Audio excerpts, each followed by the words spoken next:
place in other parts of the world, which themselves are major contributory factors to the rise in cost of living, not only in Kenya, but around the world. Even, see, the USA is fighting it. European countries right now are having serious problems because of what is happening in Ukraine there. So there are factors beyond the actual control of the government. But you can actually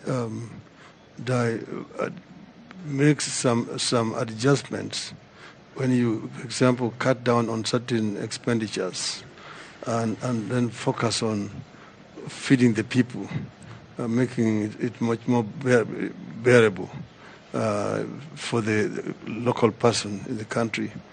And you're really talking about basically just essential commodities like the cost of unga, which everybody talks about, the price of sugar or the price of cooking oil, and also petrol and so on. You can, by looking at the budget and making some adjustments in terms of expenditure, both recurrent and development, you can be able to make some adjustments. Okay. Mheshimiwa Madha, swali hilo gharama ya maisha. Bila shaka unatafuta kura ama mnatafuta kura na Mheshimiwa Odinga na watu wanakuambia kuhusu njaa, wanakuambia kuhusu gharama ya maisha na wanahitaji suluhisho. Kuna suluhisho la muda huu kwa sasa ili wakienda kupiga kura mwezi wa 8 angalau swala hilo liwe limeshughulikiwa japo kwa kiasi kidogo? Kwa sasa tuelewe, Azimio haiko kwa serikali. Jubilee ambayo iko kwa serikali ni chama moja baina ya vyama 26 za muungano wa Azimio. Lakini ni kweli iko uhusiano mzuri kati ya kinara wangu na rais aliyeko. Kwa hivyo wananchi waelewe, hatuwezi kama Azimio kuamua ni vipi. Lakini tukichukua mamlaka, na Mungu atusaidie na wananchi tuchukue, tumepeana ahadi ya kwamba kwa siku 100 za kwanza gharama ya maisha itateremshwa. Na ziko njia kadhaa za kufanya hivyo na kinara wangu ashaelezea. Na hii si mara ya kwanza gharama ya maisha imejaribiwa kuletwa chini na serikali. Wakati tulikuwa kwa serikali ya Rais Kibaki tukiwa na kinara wangu, serikali ilijaribu kuleta gharama ya maisha chini na kufanya kutafuta mbinu za kupatia wenye viwanda vya kusiaga unga mahindi kwa bei nafuu ndivyo unga ishuke. Ziko njia kadhaa za kufanya hivyo na tumepeana hiyo ahadi. Wa sasa ile tunaweza tu ni pengine kinara wangu kuongea na mwenzake, lakini mkumbuke hizi ni siku za mwisho na hatujui mipango ya ndani ya serikali. Mheshimiwa Odinga, umejaribu kumweleza rais moja kwa moja kuhusu swala hili unapoenda maeneo mbalimbali kutafuta kura, ukamwambia labda watu wanasema hivi kuhusu gharama ya maisha, watu wanasema hivi kuhusu bei ya vyakula, na labda kama ana suluhisho la muda kabla iwapo utakuwa unachaguliwa kama rais, uchukue usukani ama mwingine yote ambaye atakuwa anachaguliwa kuwa rais? Sitaki kuongea kwa niaba ya serikali. Lakini mimi ningependa kusema ati ni kweli tumezungumzia mambo haya, na mimi najua labda hakuna changamoto zingine. Manake vile unavyojua shida wako naye ni kwamba serikali haitembei pamoja. Iko nusu ya serikali ambayo inapinga yale ambayo serikali inajaribu kufanya. Wao wanacheza siasa na maisha ya Wakenya. Ati wao wanasema wao ndio wana suluhu, wakipewa hatamu ya uongozi katika nchi hii watateremsha gharama ya maisha chini. Sasa tunauliza, wewe uko katika cabinet, baraza ya mawaziri, na hiyo baraza ya mawaziri ndio inatoa uamuzi yale ambayo nitakanya ifanyike. Baba hayuko katika cabinet. Naweza tu kutoa ushauri kwa rais mwenyewe, lakini yeye mwenyewe na wenzake ndio wako katika serikali. Kwa hivyo sisi tumeweza kutoa pendekezo, lakini saa zingine wanapata ugumu hapa na pale ambao mimi mwenyewe siwezi kuyaingia. Lakini sisi tunaweza kuongea juu yale tutayafanya, na mimi naweza kuhakikishia Wakenya ati ahadi ambayo tumetoa sio mzaha, ni ahadi ambayo tunajua ni deni kwa Wakenya. Manake sio mara ya kwanza sisi kuwa katika serikali. Tuliingia katika serikali wakati hali ya uchumi ilikuwa mbaya zaidi, na vile vile wakati ile yani mambo ya ufisadi ilikuwa juu zaidi. Tupoingia huko tena tukua tumeahidi wa Kenya tutaleta somo la bure ya primary shule, na tulipoingia na imna hii tukaanza kutekeleza somo la bure, na vile vile tukatafuta mbinu ya kuleta kazi kwa vijana ambaye ilisaidia vijana kupata pesa kidogo kwa mfukoni mwao, kama ile kazi mtaani ambayo sasa inaitwa, na hiyo ilikuwa inafanywa katika pembe zote za taifa. Ikasaidia vijana kukuwa na pesa ambayo wanaweza kutumia kununua chakula, na vile vile tukaagiza mahindi kutoka ng'ambo, tukalipa sisi kama serikali, na tukalazimisha NCPB kuuza hizo mahindi kwa bei nafuu kwa mtambo za kusaga mahindi, ili bei ya unga irudi chini kwa wananchi, na ilifanyika. Mpaka hiyo iliendelea mpaka baadaye tulipokuwa na mavuno, chakula ikarudi sawasawa na gharama bei ya chakula ikarudi chini.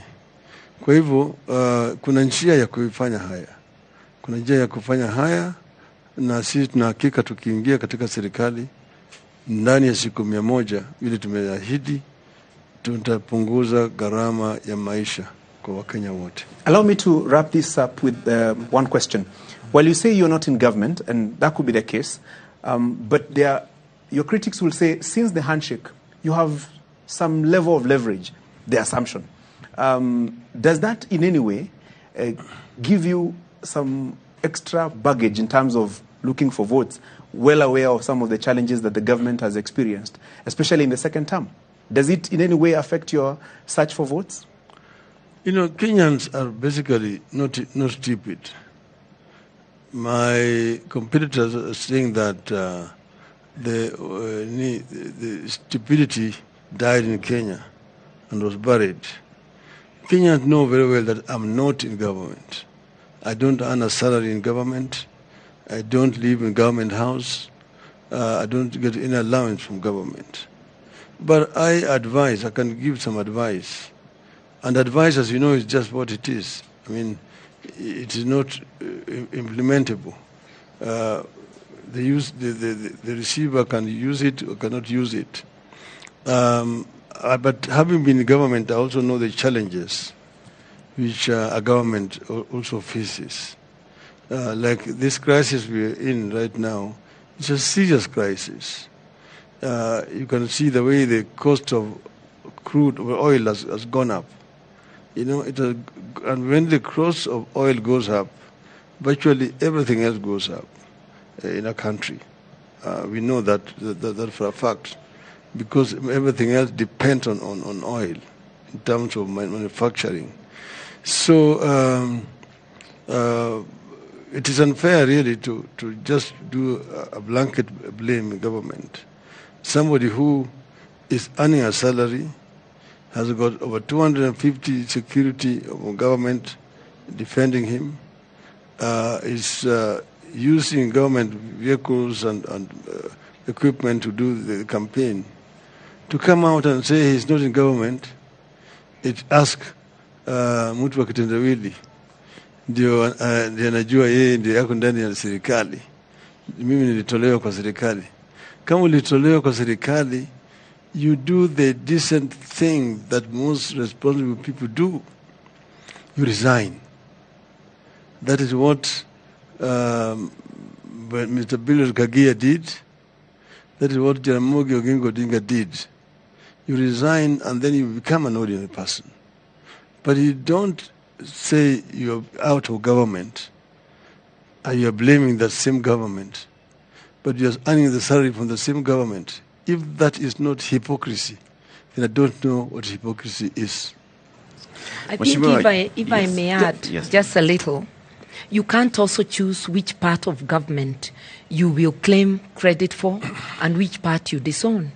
If somebody is standing in the podium and telling people that I've influenced this to happen in government, they must also take the blame for any shortcoming of government. And that's the way it is. We'll come back into the politics of the campaign and the back and forth and who bears what responsibility as we continue this conversation. There's something that you've touched on there, Mheshimiwa Raila, which is on social protection, protecting the vulnerable, and cash transfer program, like you implemented earlier. You have been promising 6,000 shillings in campaign rallies in the public. Now, there's a lot of misconception and misunderstanding of what this 6,000 shillings is all about. Who qualifies for 6,000 shillings? When do they start receiving 6,000 shillings? In fact, when you promote this interview this evening, somebody already sent us a message saying that we ask you for 2,000 shillings. Deposit. Alafu utakata ukiingia serikali. So who qualifies? What is this 6,000 shillings for? Who qualifies for it? Let me say this. First, there are the facts and there are also jokes about it. The fact is that we are talking about a social protection program. And it's not being introduced in this country, only in the world. It is something that exists in other countries in the world. Like in the UK, most European countries, United States, it's in Brazil. On the continent, it is in Egypt. It is also in Namibia.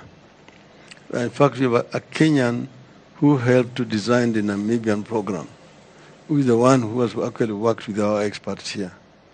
And what we're talking about is a number of Kenyans who live below the poverty line. These figures are taken from the Bureau of Statistics, and they have already been profiled.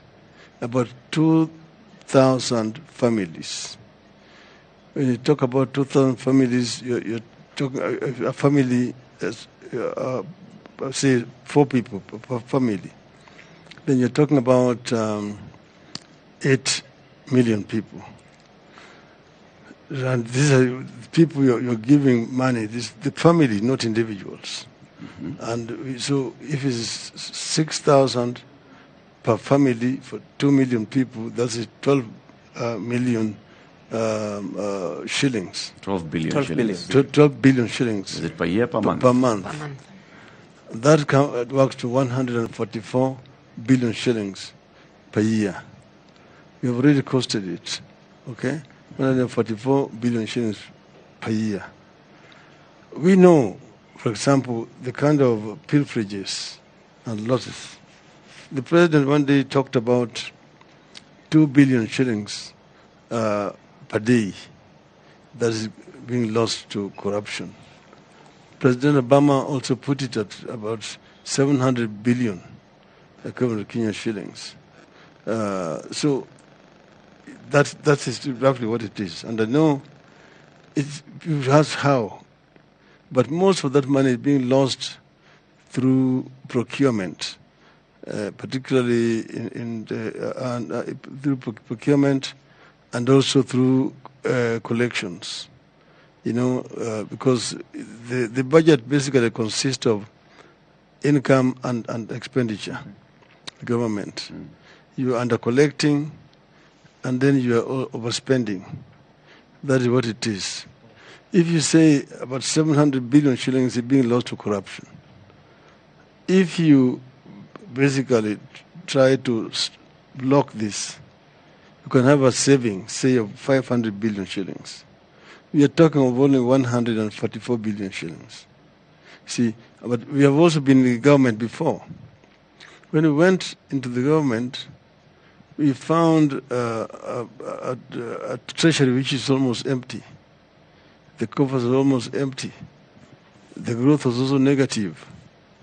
The revenue collection was very low, generally. But then we immediately realized the cause of it. The revenue officers, basically, are the boys in town. They're the ones who are buying apartment blocks in town. They're the ones who are driving the latest model of cars. They're the ones who are constructing castles in the rural areas. They're the ones who are building high-rise buildings in village markets and so on. So if you do a lifestyle audit, you'll be able to just get rid of this. And what we did exactly that. We suspended them, we did a lifestyle audit, and we actually sacked some, retained those who were not very tainted, transferred them.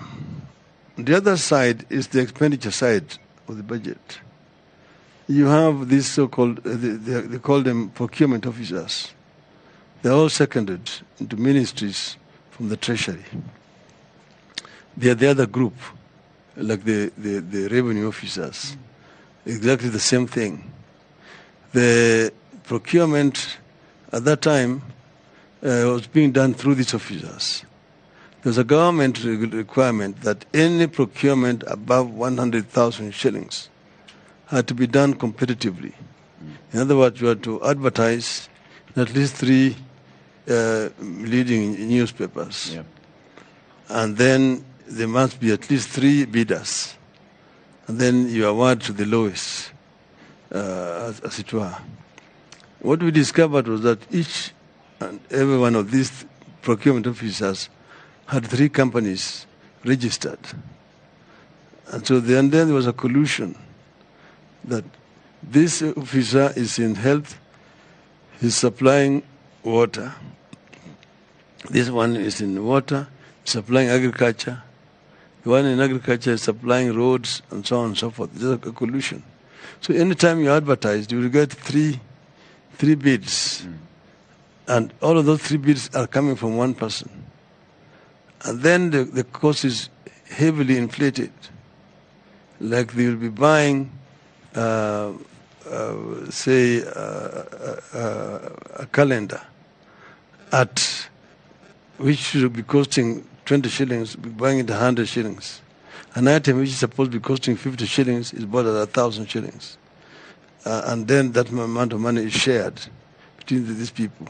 So you're that's how revenue is being lost. I'm just trying to elaborate to you how this 2 billion shillings get lost in the government. It is not a fictitious figure.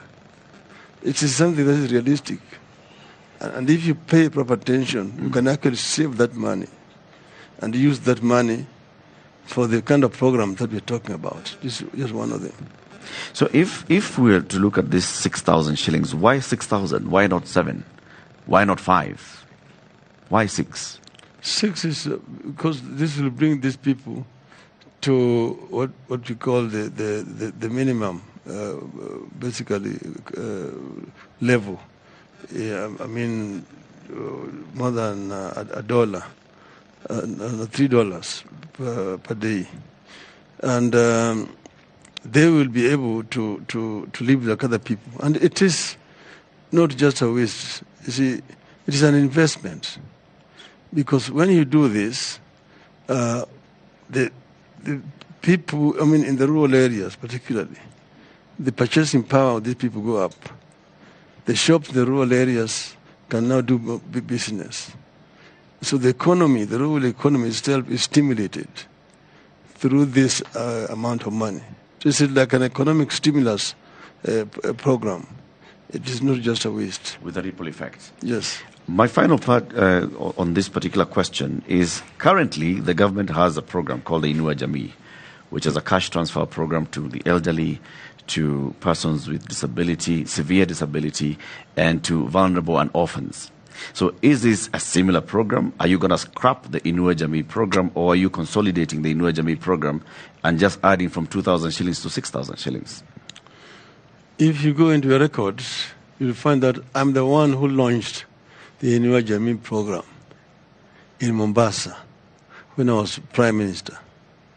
It was really our idea to help the elderly people and also the people with disabilities and so on. Those are people who are not able to really fend for themselves. And it was capped at 2,000 shillings. That is a separate program. These are the other group of people. Some of them, those other ones may also be included in this group.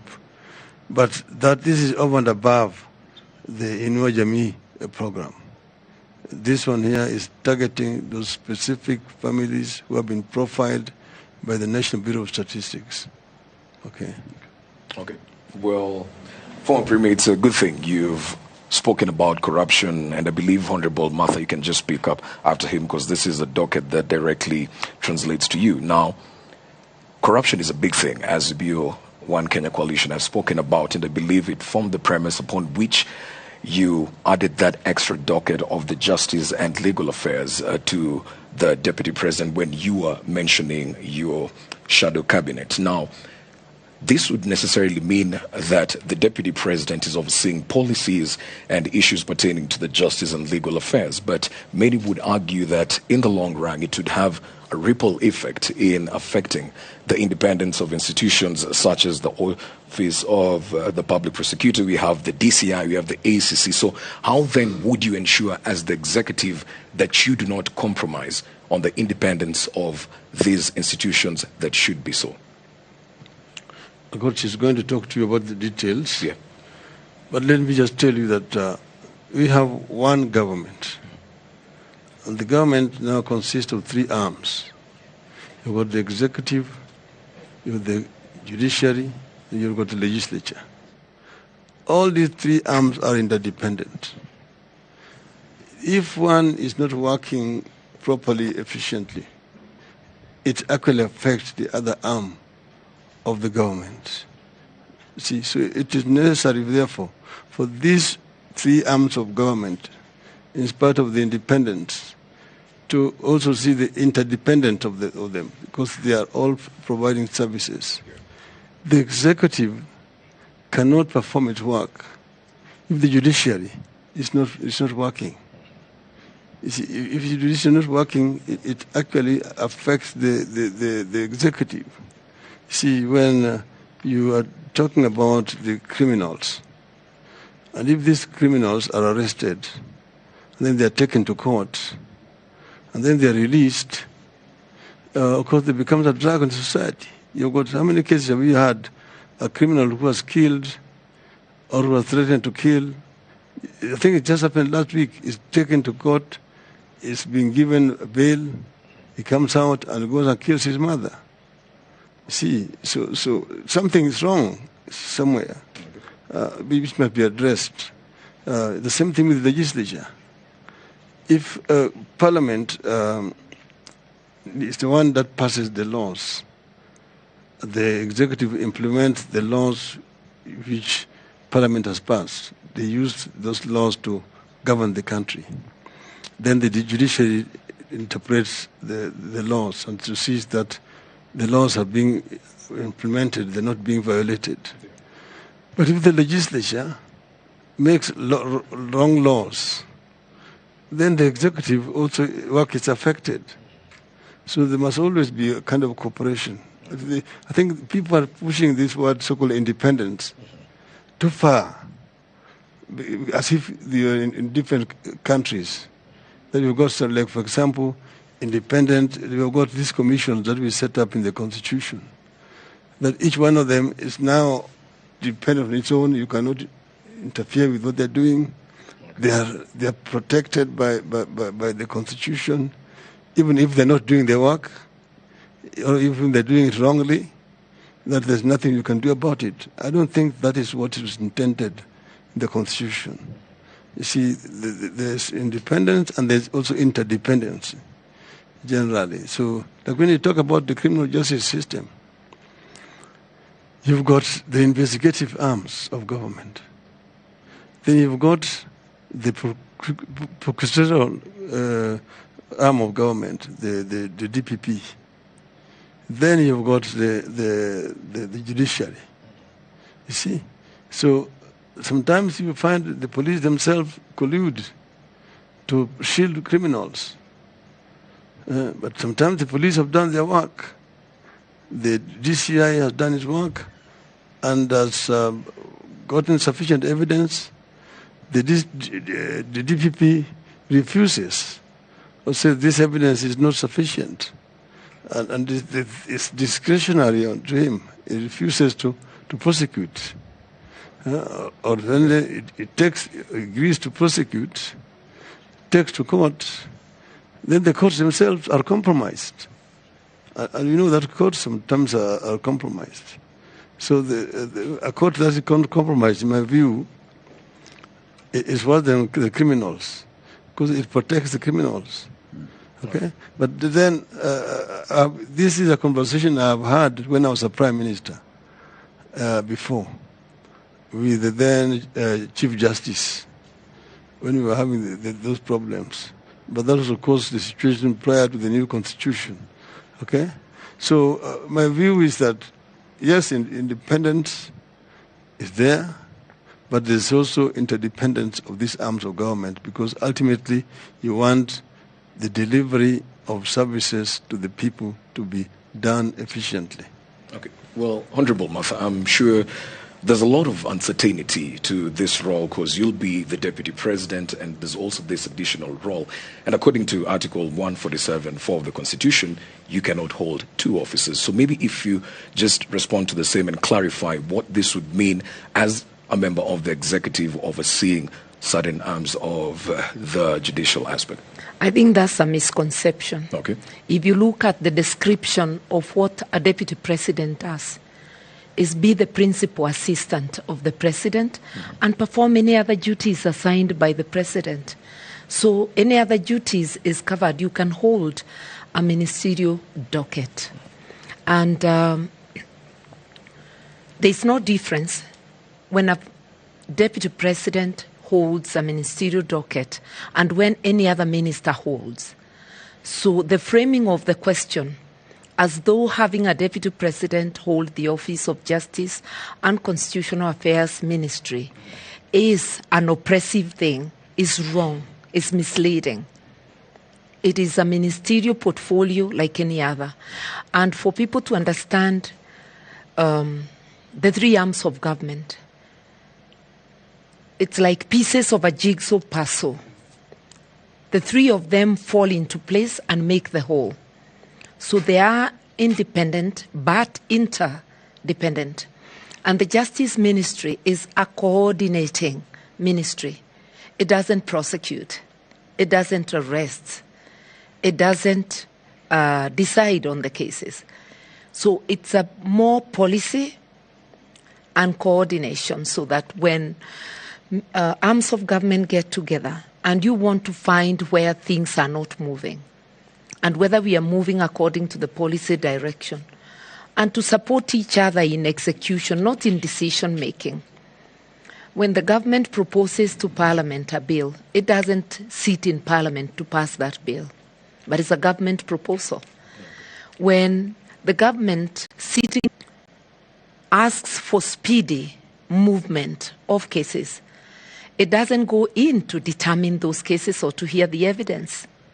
It's talking about policy direction. So that, for instance, if we need any law to limit how long certain cases can sit, then it's agreed together in a consultation. Proposals are made by the relevant department and placed forward. So there's no contradiction whatsoever. The Azimio government will be a government that upholds the rule of law and constitutionalism, and will strictly do things in accordance with the law.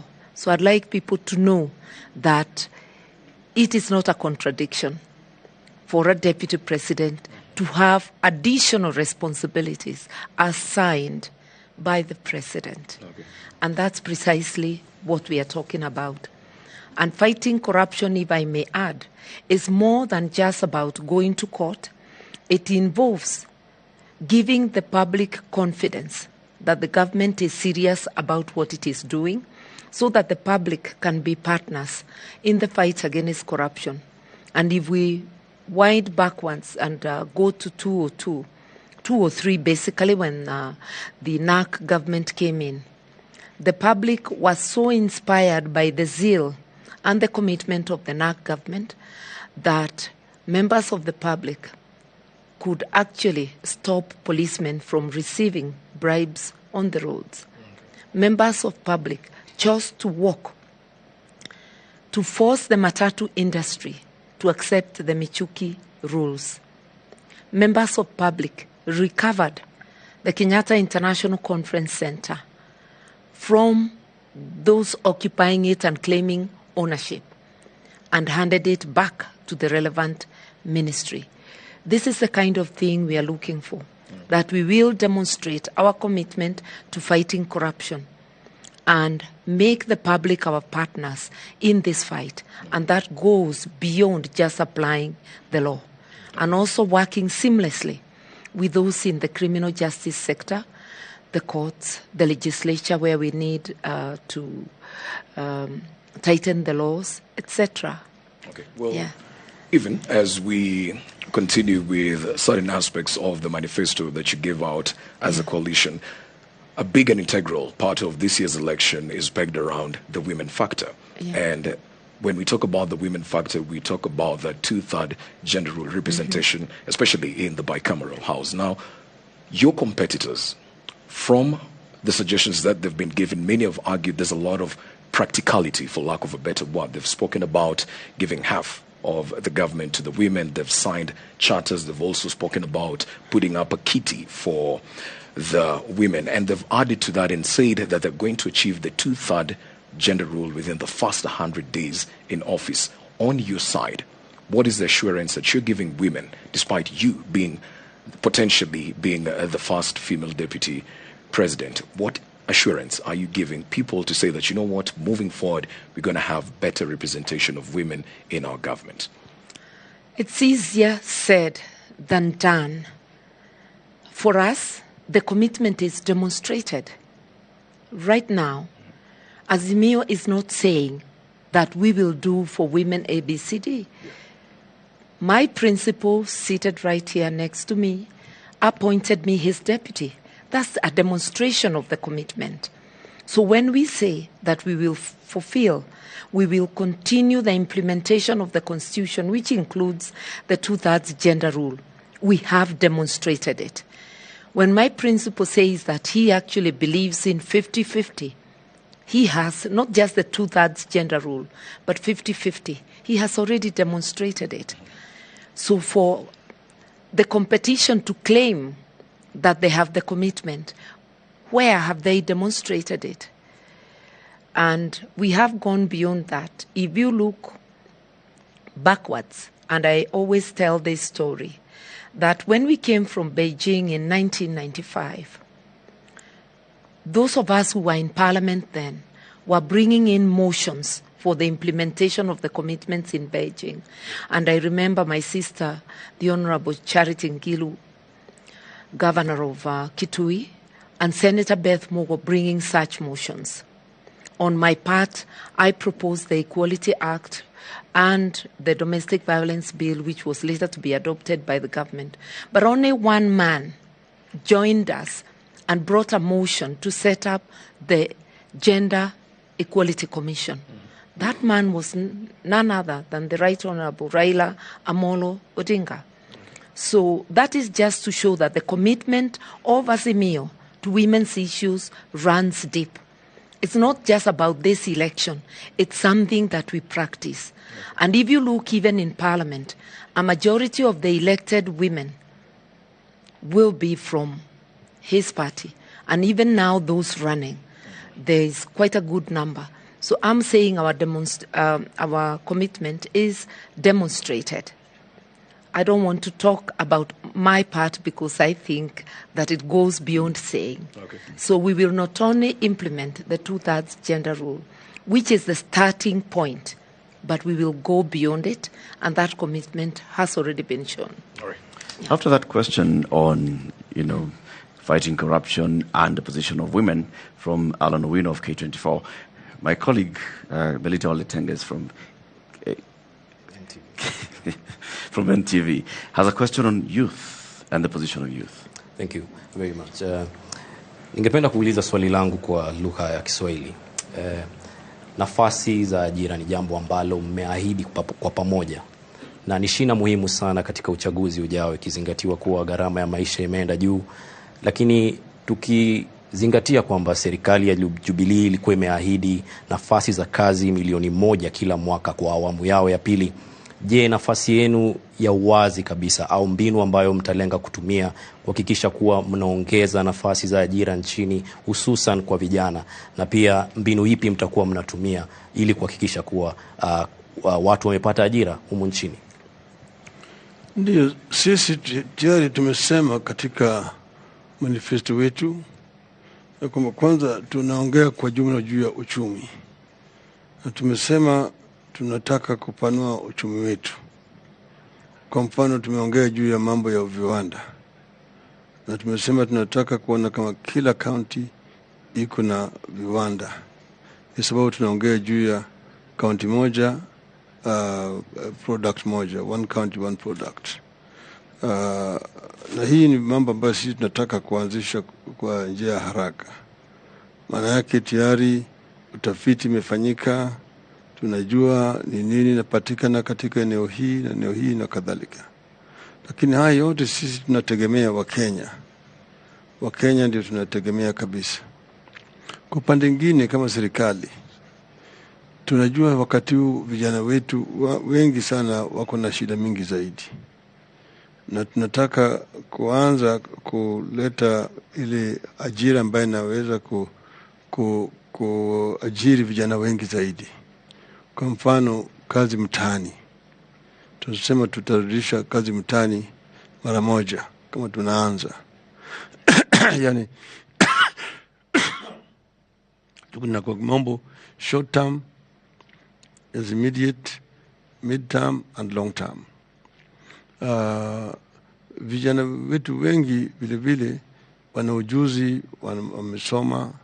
Kwa mfano, kwa upande ya ICT wako na ujuzi wengi zaidi, na tuko na changamoto kwa sababu ya kutokuwa na ile connectivity ya kutosha, haswa katika eneo za mashambani huko. Tunataka kusambaza ICT ifike kwenye vijiji wetu, ili vijana wanaweza connect na wanaweza hata kupata ajira kwa kampuni ambazo ziko nje ya taifa letu. Wanaweza kufanya kazi hizo huko. Vile vile tumesema tutaanza hazina mpya ya mkopo, pale ambapo vijana wanaweza kwenda kukopesha pesa ya kuanzisha biashara yao, na walipi riba yoyote mpaka baada ya miaka 7. Haya yote ni vitu ambayo tayari zimeangaliwa na wataalamu wetu, na najua inawezekana kufanyika.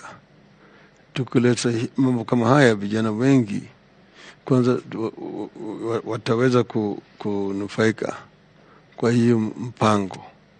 Lakini muhimu zaidi ni mafunzo. Tunataka toa mafunzo kwa vijana wetu.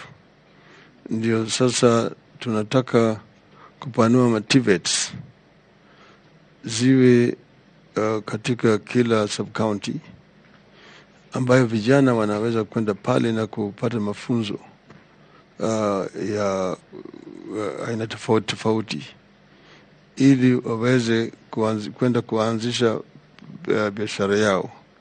Yani watu wengi katika taifa letu wanaangalia serikali. Wengi ukienda mahali wanasema kabila yetu au uko yetu hawajaajiriwa katika serikali, hawajaajiriwa katika serikali kila mahali mikienda, lakini serikali inaweza tu kuajiri watu kadhaa. Kwa mfano wakati huu ukichukua serikali ya kitaifa, yani wale ambao naitwa civil servants, na atuweke polisi ndani yake na jeshi na kadhalika, alafu weke hata wale ambao wameajiriwa katika macounties, idadi inakuja na kuwa 700,000 peke yake, 700,000. Na hizo nafasi haziko wazi, watu wameajiriwa tayari katika hizo nafasi. Nafasi inatokea kama mtu anakufa au anastaafu, na hiyo ni 10% peke yake.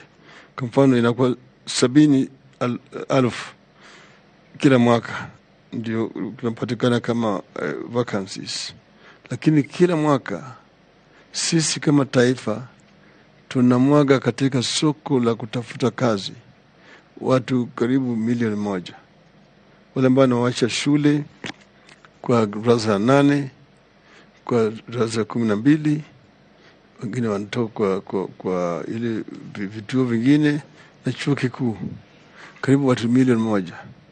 Kwa hivyo mpaka tuangalie sekta ya kibinafsi, private sector, ndio itaweza kutoa ajira kwa wale vijana wetu wote. Sisi tunataka kuona kama Wakenya wenyewe wanapewa fursa ya kuwa kama investors. Wakenya ambao wako hapa na wale ambao wako nje. Juzi sisi tumekuwa na conference na diaspora wa Kenya, tukiwahimiza ya kwamba tutafungua Kenya ili wao wanaweza kuleta pesa zao na kuinvest hapa Kenya. Kuna vile vile wageni, ile kitu inaitwa FDI, Foreign Direct Investments, ambao wanataka kuleta mali zao hapa, kuanzisha biashara hapa na kutumia Kenya kama mahali ya kutengeneza bidhaa na kuuza katika soko hii ya kanda ya Afrika Mashariki. Kuna wafadhili wengi sana wanataka kukuja hapa Kenya. Wengine ambao sasa wanataka kutoka China, kutoka nchi zingine waje hapa katika bara ya Afrika. Sasa shida ambayo iko hapa ni mazingira ya wale kuleta mali yao hapa. Juzi mimi nilikuwa na wale mabalozi na wafanyi biashara kutoka Ulaya. Wanasema makampuni yao kubwa kubwa wangependa sana kuja hapa, lakini mazingira hapa ya kuweka mali yao hapa ni sio sawa, kwa sababu unakuja hapa kwanza ile kitu inaitwa bureaucracy, pili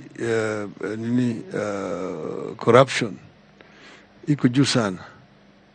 Alafu sasa wengine mtu anakuja hapa amesema yeye anataka kuanzisha kiwanda, amenunua shamba, kisha mtu mwingine anaenda mahakamani nasema hiyo shamba ni yangu, maana yake tuko na title deeds mabandia.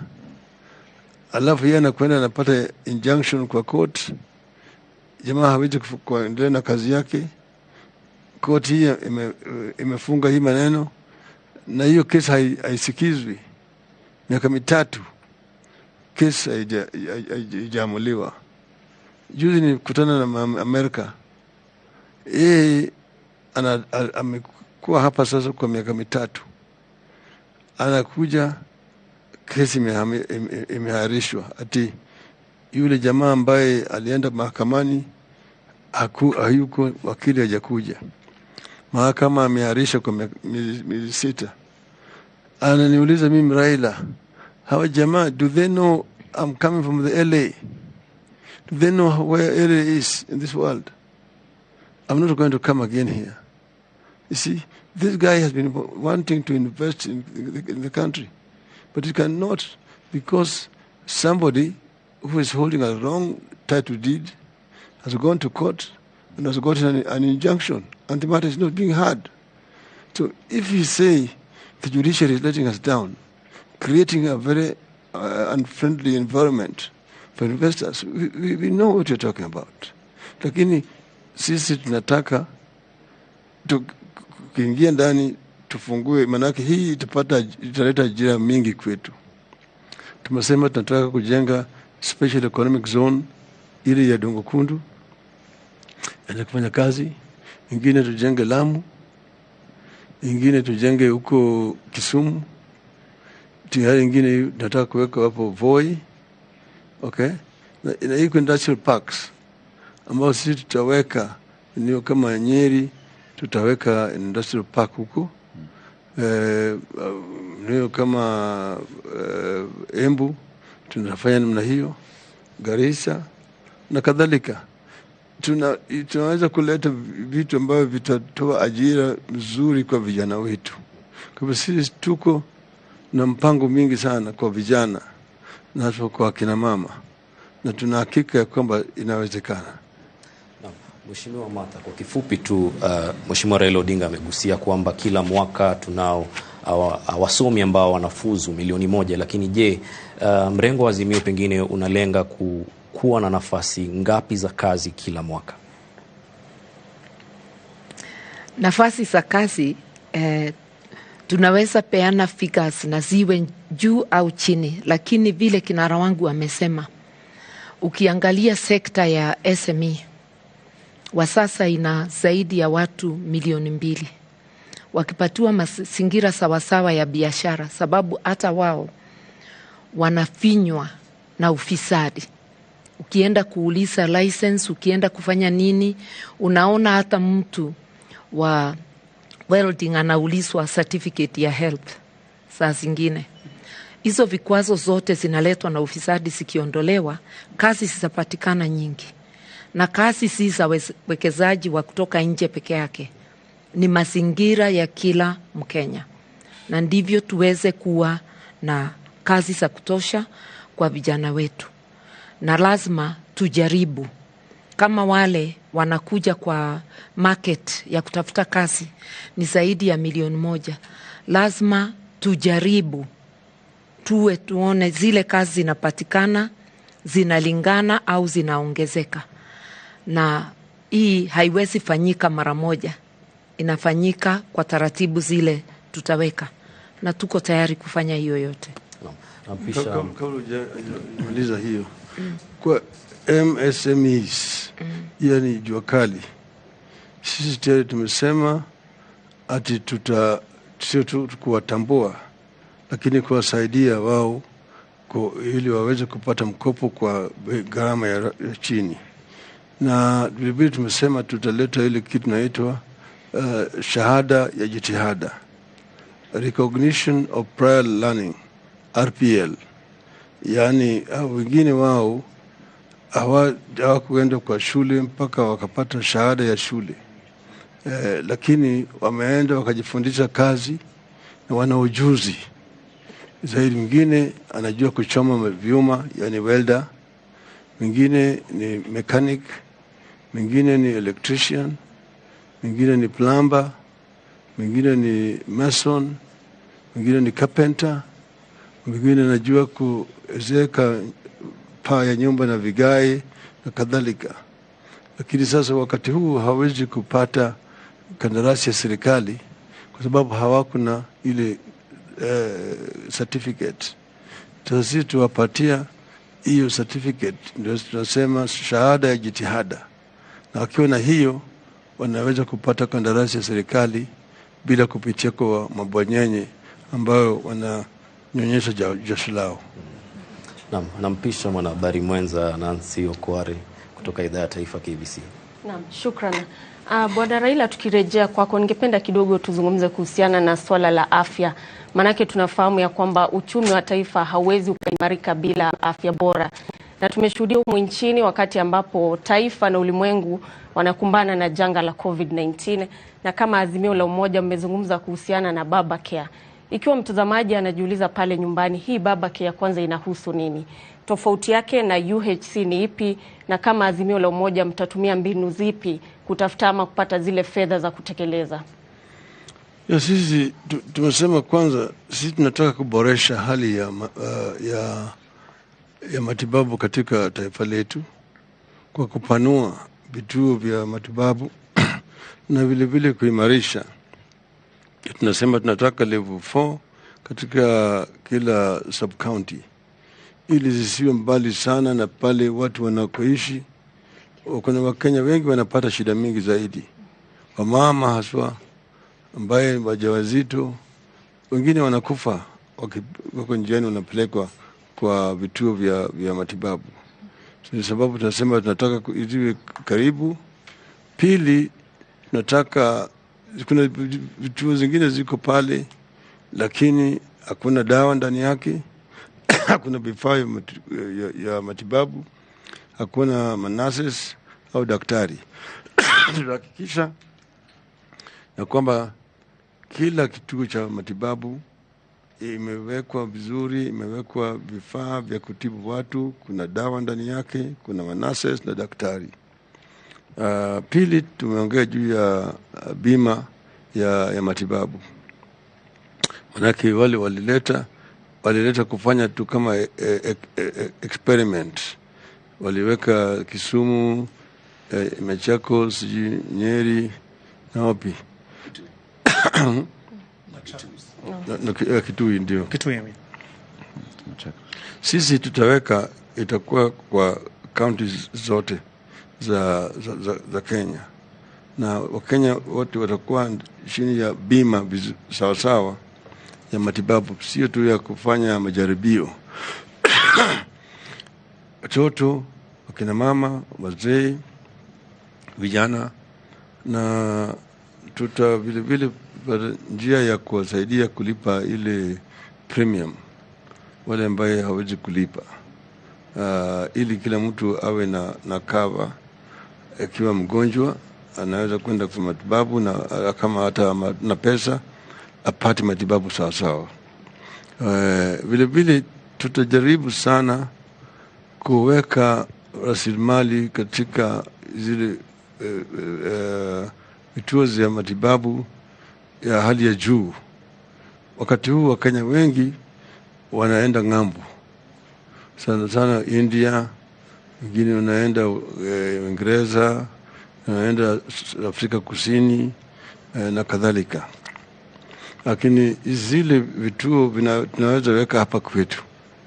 Manake sisi tuko na wataalamu wengi wa Kenya hapa ambao wamesoma vizuri kabisa, wanajua mambo ya matibabu. Yale ambayo inakosekana ni vituo.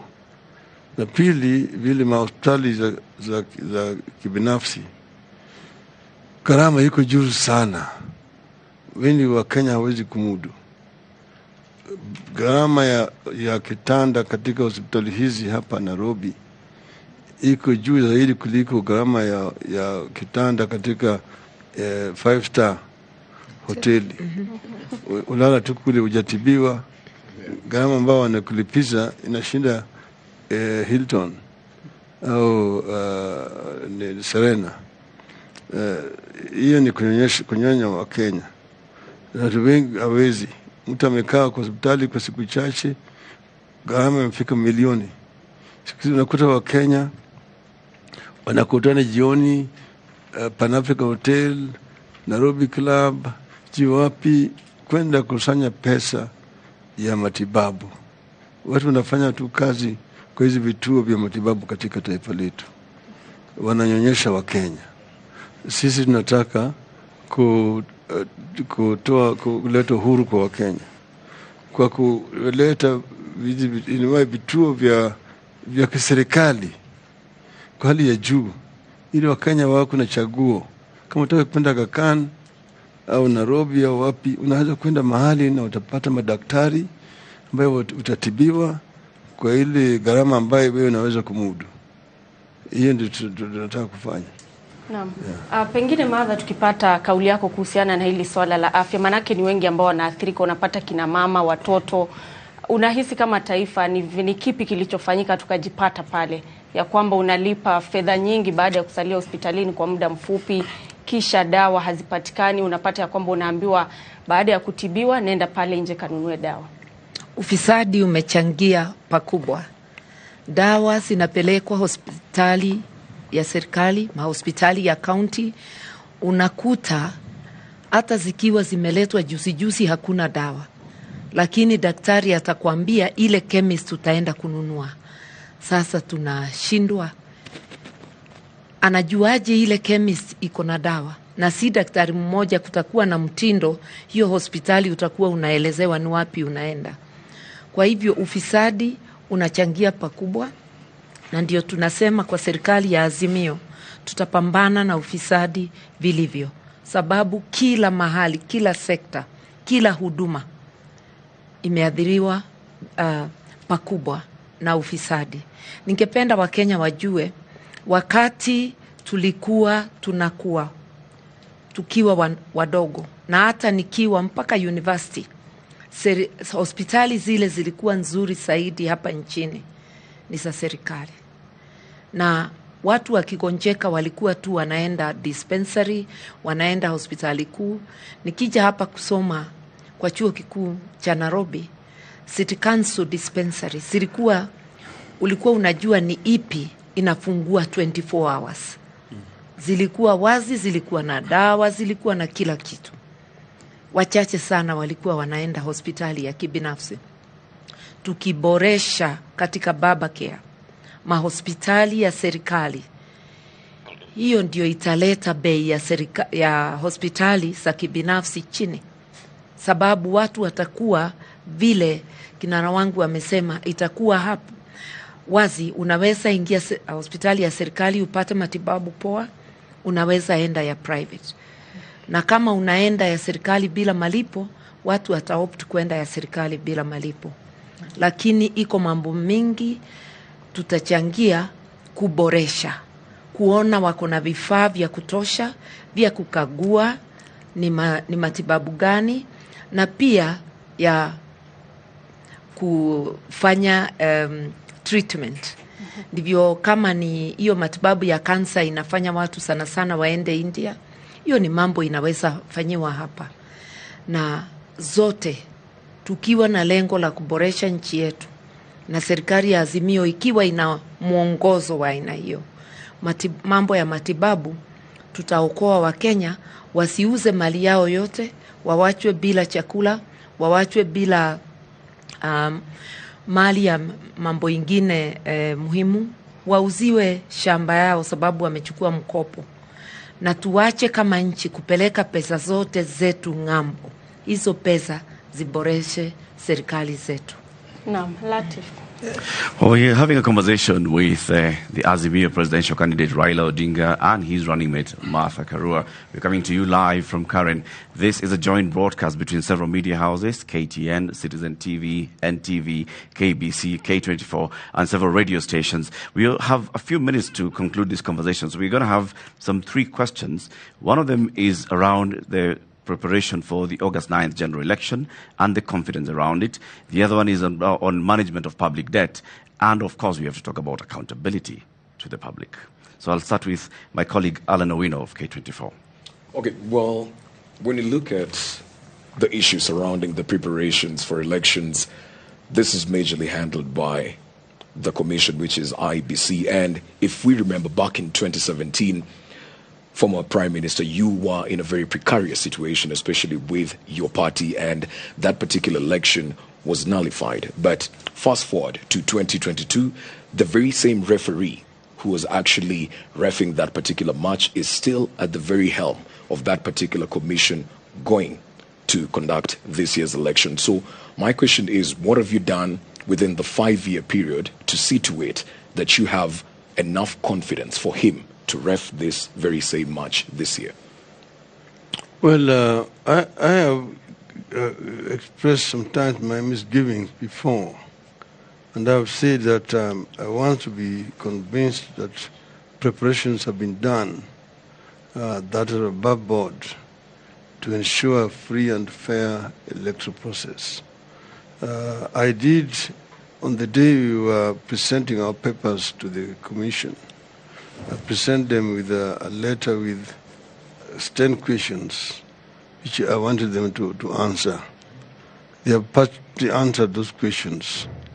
But there are some other concerns which have not been satisfactorily dealt with. But I would say that this is premature today because we are having a meeting tomorrow with the IBC, and I will be raising some of these questions there tomorrow.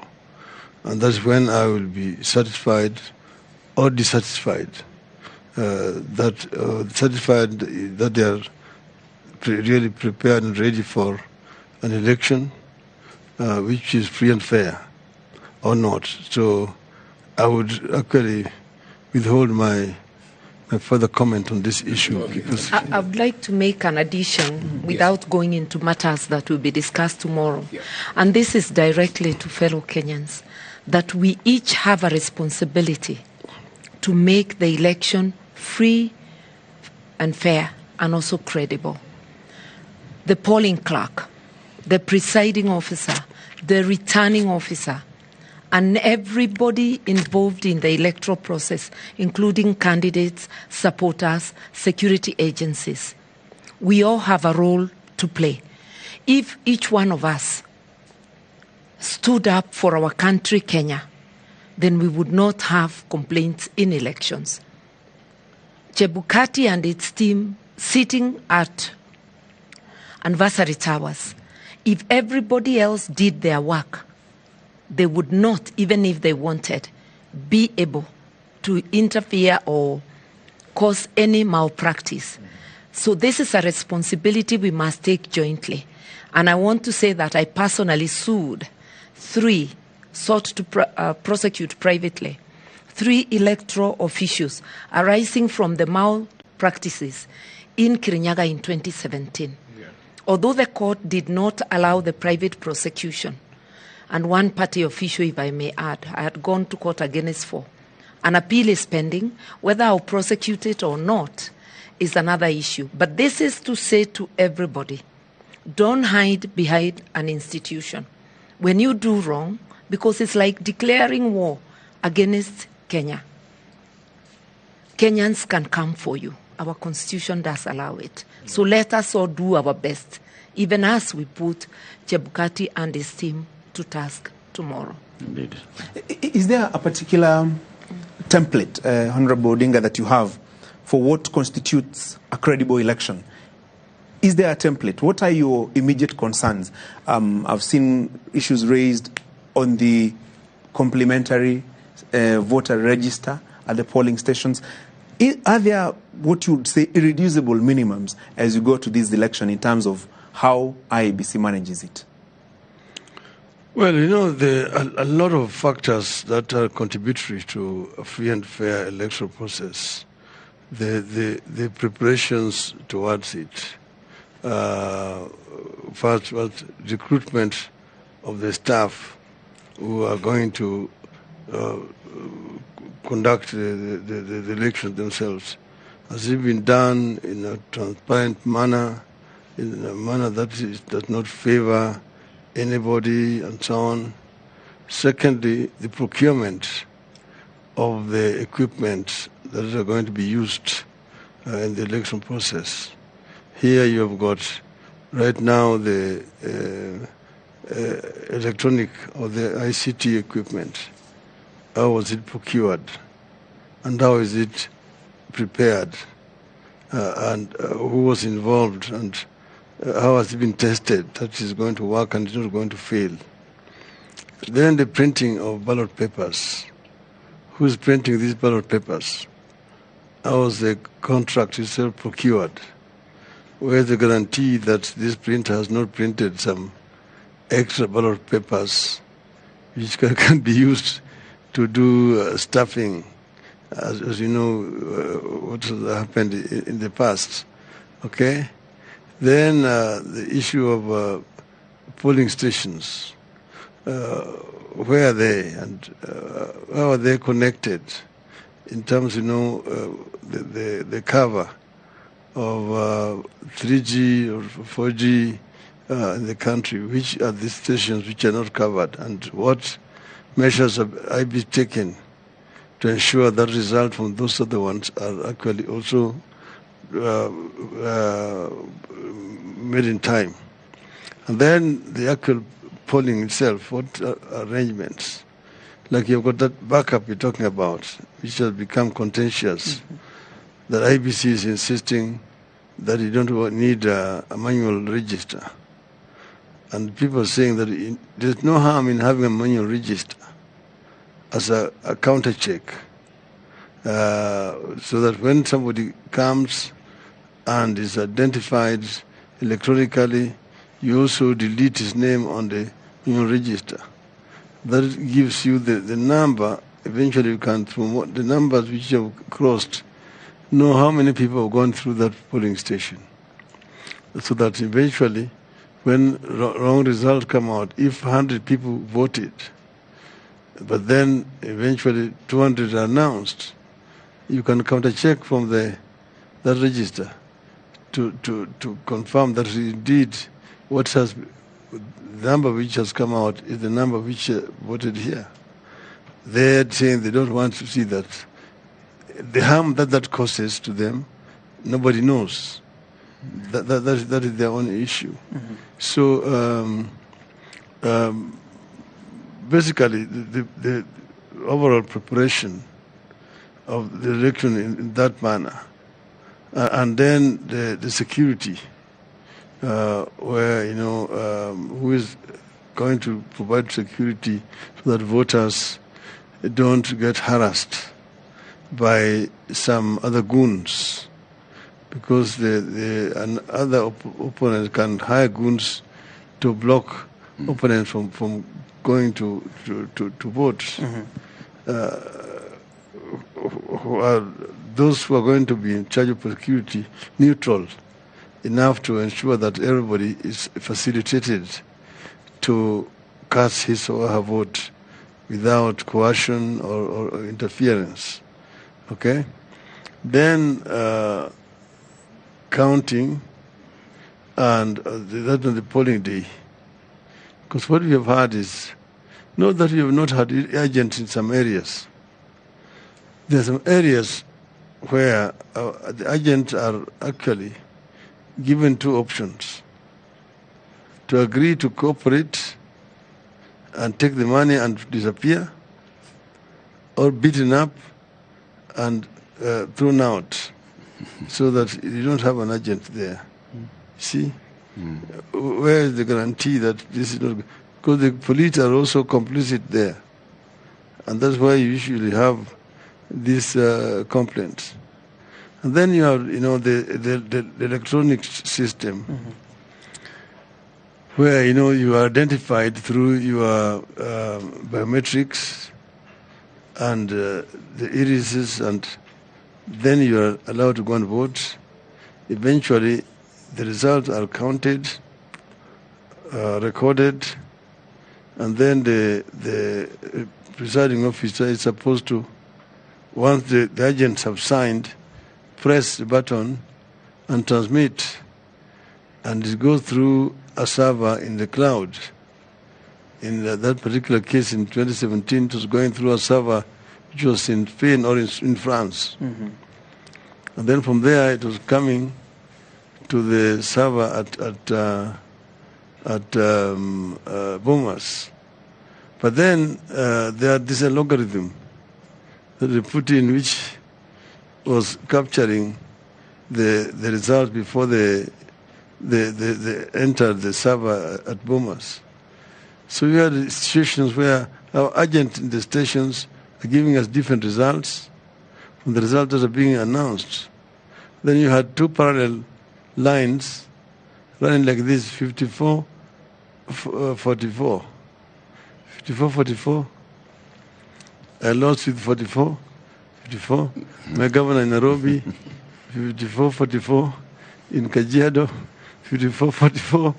In Garissa, 54, 44.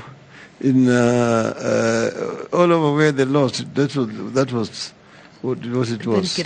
Mheshimiwa, as we conclude the conversation, your competition has actually challenged you many times publicly. William Ruto saying, should he lose his election, he's prepared to concede defeat. Are you prepared to make the same commitment to the country? Definitely. Definitely. I'm the sportsman between me and him. And I know that asiyokubali kushindwa sio mshindani. So I would easily accept defeat and congratulate the winner. Definitely. Asante sana. Maybe as we depart, the Raila Karua ticket, how is it going so far? You've not always worked in the same team together. In 2007, you're in different teams. In fact, Honorable Mother, you're on record saying at one point you didn't see anything ideological that you shared with the Honorable Raila. Is it now a union of convenience for this election? What does your ticket now bring to the fore? And tied to that, what are your chances? Have you figured out what are your chances for winning this election? I think I should go first. Yes, now please. that you mentioned me. Remember, we were competitors in 2013. And if you are competitors, you go for it and you go for your competition. That is the only time we strictly were not on the same side. We've come from the same background, from the trenches fighting for expanded democracy. That doesn't mean when you are on the same side, you must see everything 100% the same way. In 2005, we were on opposing sides of the constitutional, the banana orange. Yeah. And 2007, we were again not together. But we came together in the National Accord, worked well. 2013, every person for themselves, and God for us all because we were both candidates. Shortly after that, 2014, we worked together. Now Kenya was friend of God. So we've worked together more than we've worked separately. We both come from a social justice background. We both root for social justice. In fact, the manifesto, because I found it in the making when I was named, I would have easily said it was made for NARC Kenya. We have more in common than separates us. And this is not just for convenience, it is for the sake of Kenya. We are in a very dangerous place where we can lose all that we have built. What we need in Kenya today is good leadership that can take the nation forward. I joined my principle to do just that, rescue our nation. I just want to compliment what you just said. Yes. But, from the days of Ford, Yeah. we were together. See, Mother only left Ford at the time of nominations because of male chauvinism, which we need in nominations when in our constituency. Details are on record there. But then we came and team together in Parliament. She came through DP, which was in the opposition, together with Ford Asili and Ford Kenya. And we worked very closely together throughout that period. In 2002, we were together in NARC. We were together in NARC, and we campaigned together throughout that period of time. And then we went to government together. And we were ministers in the same government. We worked very closely in the cabinet. It was only the constitution bombers where we had differences. And then 2007. But then after that, we again worked in the same NARC government. So we have worked together more than we have worked apart. And as she says rightly, politics, sometimes you disagree in interpretation on issues. That does not make you enemies. So long as you have the same beliefs. You believe in human rights issues, believe in multipartyism, believe in democracy, liberal society that gives opportunity to its people and so on. So we share much more in common with Mother than many people have worked with. Mara kwa mara umekanusha kwamba wewe si mradi wa Rais Uhuru Kenyatta. Pengine Rais Uhuru Kenyatta atakuwa na mchango upi ndani ya serikali yako? Rais Uhuru Kenyatta anamaliza tamu yake. Yeye mwenyewe amesema anamaliza, anataka kwenda kupumzika. Na mimi tumeongea na yeye, nimesema yeye amechangia, amefanya kazi yake, amekuwa na changamoto kwa serikali yake, mnajua, lakini nafikiri amejaribu vile angeweza kufanya. Manake vile waliingia katika serikali, katika hali walikuwa washtakiwa kule ICC. Hiyo ilikuwa ni changamoto kubwa sana, lakini tofauti na hayo walijaribu. Tukaja sasa kwa ya pili, tumeketi na yeye mwenyewe alikiri ya kwamba kulikuwa na makosa hapa na pale, lakini tusahau yaliyopita, tufanye kazi pamoja. Na nafikiri yeye amejaribu, ingawaje yeye amekuwa ana pingamizi mkubwa katika serikali yake. Manake vile navyojua ile serikali ilikuwa ni nusu mkati. Kama upande mmoja ndio anafanya kazi, mwingine hafanyi kazi, inakimbia tu kufanya kampeni na propaganda kwa miaka 4. Hiyo ni kubwa sana kwa serikali. Mimi najua tulikuwa na tofauti zetu, mimi na Kibaki, lakini tulikuwa tunajua vile tunasuluhisha yale tofauti yetu. Kama sangine kwa mfano hatukubaliana na vile alikuwa ameajiri Chief Justice na nini, na mimi nikaandikia barua nikasema mimi sijakuwa consulted. Hapo ndio sisi tulikuwa na tofauti, lakini baadaye tukasuluhisha. Na kile tulikuwa tunafanya kazi, naenda kwa cabinet, kama kuna shida tunaenda kwa cabinet, pale tunaongea na yeye na tunasema hapa naona si mzuri, au mimi mwenyewe nakwenda kwa State House. Kibaki hajanizuia mimi kuingia kwa State House, na kama kuna maneno mimi naenda kwa referee. I used to go to brief him ahead of any cabinet meeting. There's always a session between the Prime Minister and the President, and we tell him these are the memos we are bringing today to the meeting. They contain this and that and that. They have all been discussed exhaustively at the committee level. They have been approved. So we just bring them here for record and approval. And sure, we go and take those things there, and they are passed very quickly. So we worked very well with Kibaki. That cabinet, bloated as it is, was the most efficient cabinet Kenya has ever had. And we did a lot of things at that time. The Grand Coalition government. Everything that is being achieved by this government has its foundation in the Grand Coalition government. We laid the foundation for infrastructural development, for agricultural development, for water around the country. Remember, we had even a ministry for northern Kenya for the first time. We did a lot of research work on how you can deal with ASAL, arid and semi-arid regions of our country. So we have been there before. We are not newcomers in the government.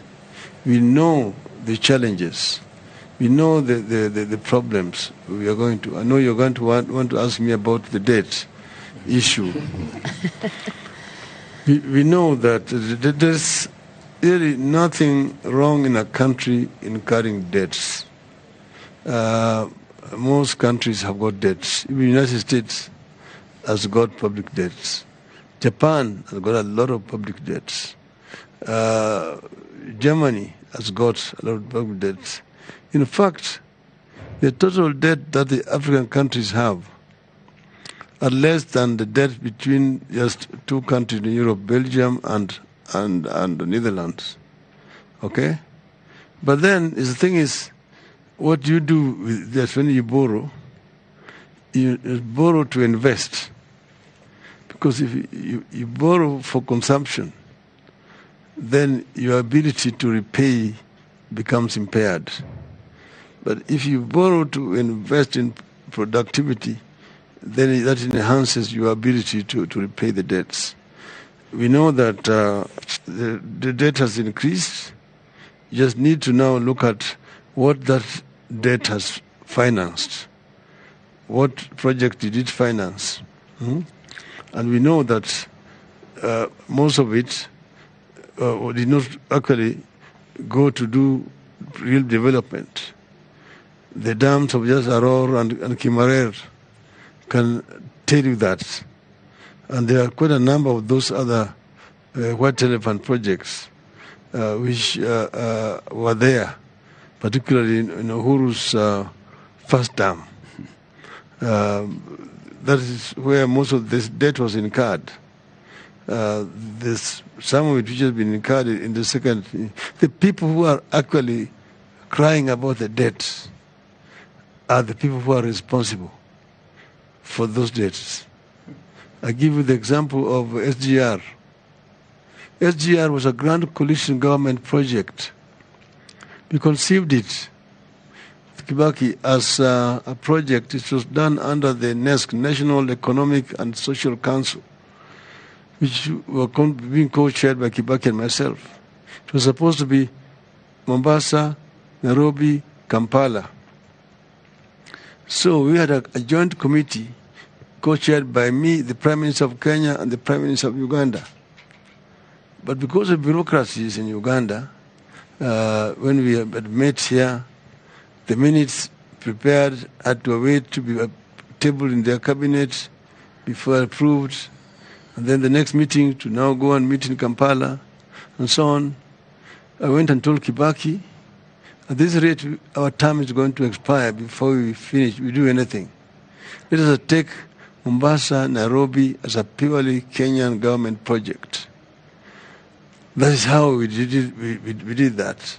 And then we now appointed the consultants, and they did the feasibility study, the engineering design, tender documents, and we awarded the contract at $2.7 billion. When they came to government, they cancelled that contract and re-advertised, and then awarded it a few months later to the same contractor at $3.6 billion from 2.7. Then it went to 4.3, then 4.6, then I don't know 5 point what.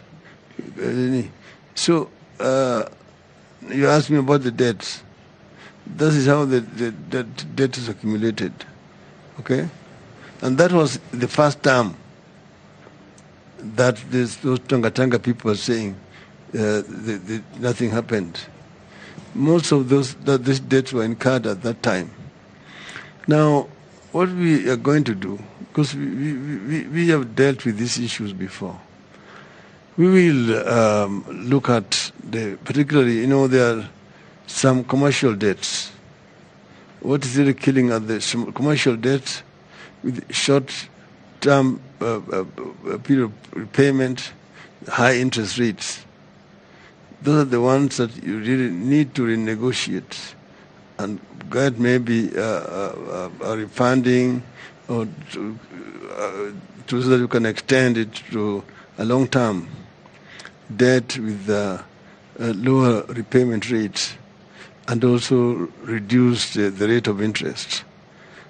There are several ways of dealing with this issue, so that you don't want to get into government and just work to pay the debts and do nothing. Okay? We have analyzed the debt that we owe as a country. We know that it can be managed. We know what we intend to do with it, so that we don't just go to government and nothing is happening. We will find a way of dealing with it. If elected president in August and deputy president in August, you will be the second implementers of the presidential system of administration, presidential system of government. Maybe in a minute or two, each one for you, Mheshimiwa Raila and Mheshimiwa Martha, what is that one thing that you will avoid from the Uhuru Ruto administration? The unseemly disagreement, taking it to the public. People may differ on how to go about things. That's supposed to be settled in the boardroom. we will try to conduct ourselves in a way that maintains the respect of the office and demonstrates respect to the people of Kenya. We have the new constitution brought a presidential system, but it also brought a devolved system government. Devolution actually ought to make service delivery more efficient. Mm-hmm. But you need to look at it that you don't have 48 governments, 47 counties, and one national government. It's one country, so it is one government. And therefore, you need to work together closely with the devolved units and agree on priorities. And also you must have a benchmark through which performance of the counties can be measured. You see, so that you have equal system of service. You know, you have a situation where other countries do so well in health systems, others do better in education facilities, others in water, and other. We must have one country. We must have a way of measuring performance of county government, and that is the responsibility of the national government. So we do that, we will be able to make this country work for the good of the people of the country. How can the people of Kenya hold you to account for all the promises that you're making? You see, the taste of the pudding is in the eating it. The Kenyans know me because it's not my first time to go to government. I mean, I'm not going there as a newcomer. They know what I can do because I have delivered when I was in government. As a Minister for Energy, I'm the one who made rural electrification an infrastructure development rather than a commercial enterprise, and made it possible to roll it out countrywide, okay, in the short period. And I'm the one also who came up with the reforms to remove transmission and distribution from generation and allow the private sector to come in at the IPPs. At that time, it was supposed. Then, in the road sector, I'm the one who introduced these road agencies, the Kenha, Kura, Kera, at that time, which was opposed very vehemently, to make the service delivery much more efficient at that time. But I think that with the devolved system, there's really no need now for Kera and Kura, because those should be responsibilities of the county government. You see, why should we have roads in Mombasa which are not the responsibility of the county government of Mombasa, that are being run from Nairobi, or in Kisumu, or in Nakuru, and so on, or even rural roads in the counties? Those should be responsibility of the county government. If you do that and release resources to go down there, 35% of resources is very easily done. Even the health sector system, release the money to go down because health is a devolved system. Agriculture, the same. So you're having a problem here about you're sticking to about 15%. To actually release 35% is so easy. Just release the responsibilities with the resources, and now and supervise the county government from Nairobi. Then services will be delivered properly. Asante sana. Right Honorable Prime Minister Raila Odinga and Martha Karua, asanteni sana for taking this conversation with us this evening. This has been a joint conversation between several media houses, KTN, Citizen, K24, KBC, and NTV, and several radio stations this evening. We want to thank my colleagues here who've been with us this evening.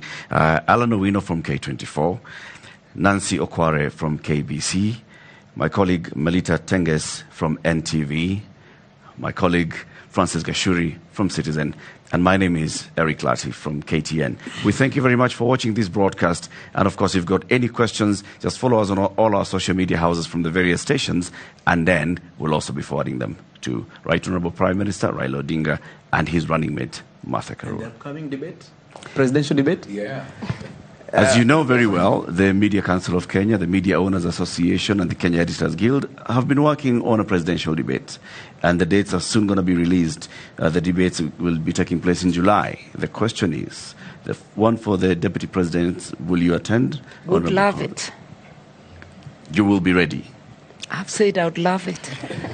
Honorable Raila. I had agreed, but as you know that other people refused, rejected, objected. I have participated before, as you know. The other time I debated alone. So it will depend on the availability and preparations. Okay? But the commitment from you is you're ready Is and willing there. to attend the debates. Always ready. Keep it here for that. We'll tell you the dates for those debates. And of course, you've heard the Azimio candidate and running mate are ready for the debates. Asante sana. Good evening. Good evening.